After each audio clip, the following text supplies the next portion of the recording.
સુરતમાં અનરાધાર વરસાદ બાદ શહેરના મોટાભાગના રસ્તાઓ ધોવાઈ ગયા છે અને ઠેર ઠેર ખાડા પડી ગયા છે। આ સમસ્યાને પહોંચી વળવા માટે સુરત મહાનગરપાલિકા દ્વારા સમારકામની કામગીરી પૂરજોશમાં ચાલી રહી છે। મનપા કમિશનરને જાતે જ વિવિધ સ્થળોની સરપ્રાઇઝ વિઝિટ કરીને કામની ગુણવત્તા અને ખાડાઓ યોગ્ય રીતે પુરાય છે કે કેમ તેની તપાસ કરી હતી।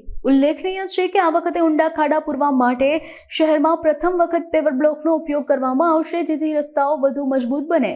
હાલ શહેરના તમામ ઝોનના બગડેલા રસ્તાઓ અને ખાડાઓ પૂરવા માટે ઝુંબેશરૂપ કામગીરી હાથ ધરવામાં આવી છે। Shalini Agrawal, municipal commissioner Surat. અત્યારે સમગ્ર સુરત શહેરમાં છેલ્લા 10 દિવસથી ઝુંબેશ સ્વરૂપમાં રસ્તા રિપેરની કામગીરી હાથ ધરવામાં આવેલ છે।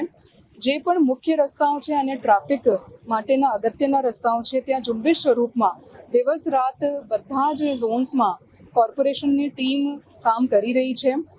વરસાદ બંધ થયા પછી હોટમિક્સ પ્લાન્ટ પણ ચાલુ કરવામાં આવ્યા છે અને 500 થી 600 મેટ્રિક ટન જેટલો હોટમિક્સ પ્લાન્ટથી પણ કામગીરી કરવામાં આવી રહી છે। દિવસ રાત શેડ્યુલ બનાવીને મેનપાવર, મશીનરી, મટીરિયલ્સ તમામ પૂરતા પ્રમાણમાં પૂરા પાડવામાં આવી રહ્યા છે। મુખ્ય રસ્તાઓની કામગીરી મોટા ભાગે પૂર્ણ કરી દેવામાં આવી છે અને હવે તબક્કાવાર આંતરિક રસ્તાઓની પણ કામગીરી કરવામાં આવી રહી છે।